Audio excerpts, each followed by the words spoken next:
Salam alaikum, frères et sœurs. Nous sommes en crise, nous sommes en guerre. C'est pour ça, toi, frères et sœurs qui regardent cette vidéo, je sais que tu es confiné en ce moment. Comme le dit le président, nous sommes en guerre. Mais, frères et sœurs musulmans, c'est bientôt le mois de Ramadan, Inch'Allah. Il faut savoir que même si on est confiné, même si les mosquées sont fermées, même si on est vraiment en crise, tu peux faire ce mois de Ramadan de façon très paisible chez toi. Pour ce faire, je te donne, aujourd'hui je t'apporte 2-3 conseils peut-être, voire 4 pour vraiment gérer ce mois de Ramadan. Le mois de Ramadan, c'est dans un mois, Inch'Allah. Alors, même si nos mosquées sont fermées, tu ne peux pas faire le tarawih, mais tu peux le faire chez toi. On est d'accord? Là, le tarawih, vous savez bien que c'est des prières surrogatoires, ce n'est pas des prières obligatoires. Donc, tu peux prendre ton Coran. Toi qui ne mémorises pas ton Coran comme moi, je ne le mémorise pas tout. Du coup, ben, toi, tu peux le faire en fait en ouvrant vraiment le Coran et tu peux aller plus loin. Tu ouvres ton Coran et tu le fais. C'est vrai, on n'aura pas l'ambiance. Pendant dans les mosquées où on faisait le tarawih et tout ça. C'est fermé, mais c'est quoi le problème? C'est fermé pour l'instant, frère. Mais tu peux le faire quand même chez toi. Bien sûr que tu peux le faire chez toi. Alors, pour ce faire, voici les 3-4 conseils que je vais te donner. La première des choses, il faut se repentir. Vous savez bien que moi, en ce moment déjà, dans ce mois-ci, ce mois de Sarban, quand tu fais le Ramadan, genre des jeudis, des lundis, c'est très recommandé. Et c'est très bien. Même si ce n'est pas ce mois-ci, c'est surtout ce mois-ci en fait. Le prophète Rasoul sallallahu alayhi wa sallam, il le faisait tout le temps. La première des choses, je te disais, c'est repentir. C'est repentir comment? Toi, aujourd'hui, frères et sœurs, tu connais ta personne mieux que tout le monde en fait. Tu es tout seul chez toi. Tu réfléchis sur une échelle de 10. Tu te mets à combien en fait? Évalue-toi toi-même. Tu peux le savoir. Ça, c'est la première des choses en fait. Et la deuxième des choses, c'est quoi? C'est de payer ses dettes si tu en as. Parce que la majeure partie, quand le Ramadan arrive, si c'est recommandé déjà dans le Saint-Coran, Dieu dit, si vous êtes malade ou vous êtes en voyage pendant ce mois de Ramadan, vous n'êtes pas obligé de le faire. Vous pouvez manger pendant ces jours et après les payer bien sûr. Mais si tu n'arrives pas à payer jusqu'à maintenant, précipite-toi pour les payer, il te reste encore un mois. Mais si tu n'arrives pas aussi à les payer pendant ce mois, il faut savoir que tu les payeras après le mois de Ramadan. Mais là, ça sera vraiment un double. Alors, je te conseille vivement de payer tes dettes si tu en as. Si tu n'en as pas, répands-toi pour la première des choses. Et la troisième des choses, c'est quoi? C'est l'intention. Il faut avoir l'intention de faire le Ramadan. Si tu n'as pas l'intention, je dis bien si tu n'as pas l'intention, tu ne peux pas le faire. Par toute chose que tu vas entreprendre, il faut d'abord avoir l'intention. Dieu, il regarde l'intention avant les actes. Ça, il faut le reconnaître. Donc l'intention, c'est primordial en fait. Et la quatrième des choses que je vais te dire, c'est de faire le bilan de ta vie.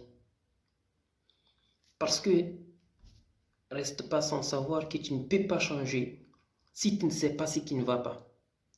Il faut d'abord chercher à savoir qu'est-ce qui ne va pas chez moi, qu'est-ce que je dois changer. Tu es tout seul chez toi, médite, fais la méditation frère, reviens vers Allah. Et il suffit juste de réfléchir et de te mettre à la place où est-ce que tu es en fait. C'est ce que je te disais tout de suite. Sur une échelle de 10, je me mets à combien? Mais pour faire ça, il faut rester seul et tu réfléchis, tu te mets à la place. Parce que là, aujourd'hui, pendant le mois de Ramadan, tout le monde, même ceux qui ne font pas la prière tout le temps, ils sont obligés de le faire. Donc, déjà, la première des choses, l'évaluation que moi je vais te recommander aussi, c'est de se dire, est-ce que d'abord la première des choses, est-ce que je fais la prière? Parce que ça fait partie des piliers de l'islam. En fait, c'est la chose la plus importante. Déjà, après avoir la foi qu'il n'y a qu'un seul Dieu et le prophète sallallahu alayhi wa sallam est son messager, la deuxième des choses, qu'est-ce qui arrive? C'est la prière. En fait, la différence entre un mécréant et un musulman, c'est la prière, Allah. C'est la prière. Donc, réfléchis d'abord. Il faut savoir, est-ce que tu fais la prière? Et si tu ne le fais pas, et si tu ne le fais pas tout le temps, est-ce que tu peux faire le ramadan sans faire la prière? Non, c'est pas possible. Tu vas voir pendant 11 mois, pendant une année si tu veux, et le mois de ramadan, il est là. Parce qu'il faut savoir qu'un jour, le prophète sallallahu alayhi wa sallam, il était en train de faire le Koutuba, la conférence islamique, comme vous le savez, tous les vendredis, le serment de mosquée du vendredi. Et à un moment, il s'est arrêté, il a dit Amin, Amin, Amin. Il a dit ça 3 fois. C'est ainsi quand le prophète finit le serment, les compagnons demandaient au prophète, Ya Rasulullah, tout à l'heure pendant le serment, tu as dit Amin 3 fois. Et on voulait savoir réellement pourquoi tu as dit Amin 3 fois. Et le prophète sallallahu alayhi wa sallam répondait, pendant qu'ils faisaient ce serment du vendredi, il y a Jibril, vous connaissez l'ange Jibril, est venu lui susurrer sur ses oreilles qu'il y a 3 personnes qui sont maudites par Dieu. Et ces 3 personnes sont... La première personne qui est maudite, c'est la personne qui vit avec ses parents jusqu'à ce que ses parents meurent. Et il n'arrive pas à avoir accès au paradis. C'est-à-dire, Dieu ne lui a pas inscrit parmi ceux qui rentreront au paradis. Ça, c'est la première personne. Et la deuxième personne, il a dit le prophète, que c'est celui qui entend. Toi, frères et sœurs, tu m'entends dire Rasoul, Rasoulullah, et derrière, tu ne dis pas paix et salut sur lui. Tu ne dis pas sallallahu alayhi wa sallam. Et la troisième personne, c'est qui? C'est ce qui nous intéresse en fait. Je vais parler par rapport à ce troisième aspect, bien sûr. C'est celui qui, le mois de Ramadan, vient lui trouver. Certainement, tout le monde a des péchés. Mais quand le Ramadan arrive, il te trouve avec tes péchés.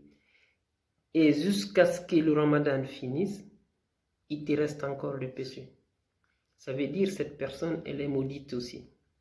Voici les 3 personnes qui sont maudites selon Rasoul sallallahu alayhi wa sallam. Dis sallallahu alayhi wa sallam derrière, sinon c'est tu maudit. Ce sont ces 3 personnes qui sont maudites selon le prophète après ce jour.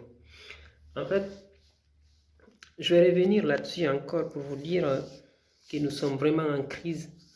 La meilleure façon, je vous dis, de donner un coup de main par rapport à ça, c'est de rester chez nous, de rester confinés, de respecter les consignes qu'ils nous ont dit de faire, parce que c'est des personnes qui sont vraiment qui sont mieux placées.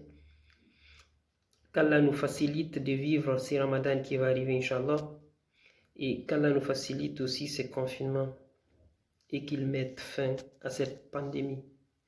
J'espère que vous allez comprendre ce que je vais dire et j'espère que je le fais à cause d'Allah, je ne l'ai pas fait pour ce qu'on appelle Ria, l'orgueil, ou pour dire l'intention c'est d'avoir la foi en Allah.